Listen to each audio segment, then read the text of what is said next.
Now, I'm sure some of you may have noticed that there is a lot of Christmas stuff already out at the stores before Halloween. Does this bother any of you? By applause and raucous noise. That's what I thought. Have any of you ever worked retail at the holidays? Also by applause? Or by booze? Yeah, this song, or this poem, if I can find it, will be for you. It is right in the middle of the book, and I can't find it. Hang on. Let me look. Table of Contents, Chain Record Store Blues, number 5. All right. This is by one of my favorite poets and a man I've briefly met in my journey of life, called Big Poppa E. E is awesome. I love it when you call me Big Poppa. Yeah, Poppy. Hey, Poppy. This is called Chain Record Store Blues.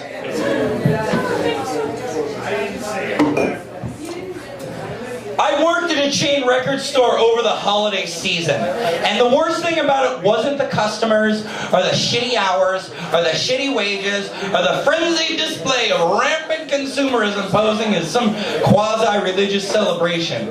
Nor was it the snot-nosed kids working there who refer to me as Pops, because my hair's not blue, my eyebrow doesn't have 47 piercings, and oh, fuck me, I just bought the latest Elvis album on my employee discount. Fuck me. I'm not down, I'm not cool, I'm not deaf, I'm not fresh, I'm not fat, I'm not fly, I'm not old school, I'm not punk rock.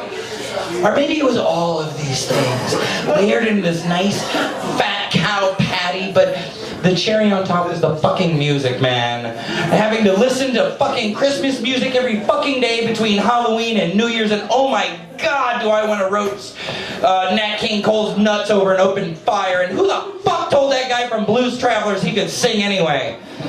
So it's Christmas, anyway, it's the afternoon of Christmas Eve. My chain record store is packed with last-minute shoppers, and I'm on edge, man. After listening to hours and hours of Kathy Lee Gifford singing White Christmas, and I'm flying high on NyQuil and 17 Jolt Colas, I haven't had a break in 5 hours, and my balls are swollen with piss, and we're running full blast with all 5 registers, bringing up long lines of idiots, and each one of them's got a handful of screaming kids yelling, I want Hanson, I want Britney. No, Mom, Notorious B.I.G. doesn't have any cussing on it, I promise. Just buy it for me, fucking hoe. And they're all waving those, remember they were waving those fistfuls of copies of that fucking Titanic soundtrack CD? God damn it, it was like that was Baby Boomer crack rock.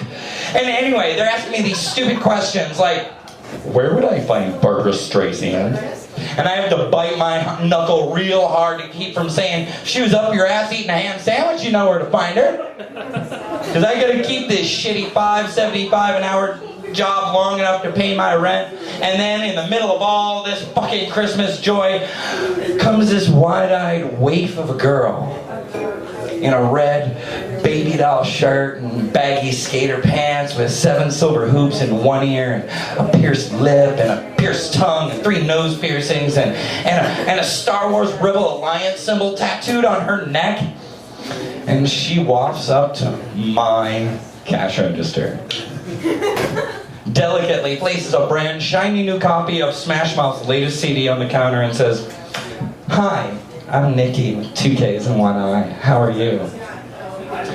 So I say, well, Trish, let me tell you. I was just thinking about having my foreskin reattached because no one ever asked me if I wanted half of my 3D penis lopped off for no goddamn good reason. And even though it's only a little square of blackened leather and a jar of formaldehyde on my shelf at home, I'm going to sew that fucker back on, yeah. And then I'm going to take a razor and I'm going to slice my penis in half from the middle of the mushroom cap all the way down to the base. And yeah, and then I'm going to slice it in fourths. And then I'm going to pierce the tips of each piece and attach them with silver chains to my ass so my cock will blossom like a flower.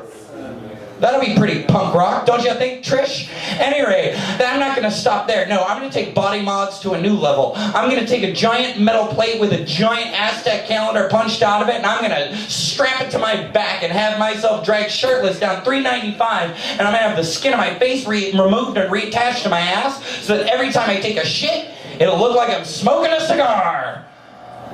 And just as I'm saying this, I jump up on the counter, I kick the Janet Jackson display and send cassette singles flying over the heads of frightened shoppers. I unzip my pants and unleash my 4-inch monster and let loose a torrent of pent-up urine in an arcing yellow fountain just as the Mormon Tabernacle Choir sings it's beginning to look a lot like Christmas. And I scream, "There is no God! There's only me! And I'm sending you all to hell!"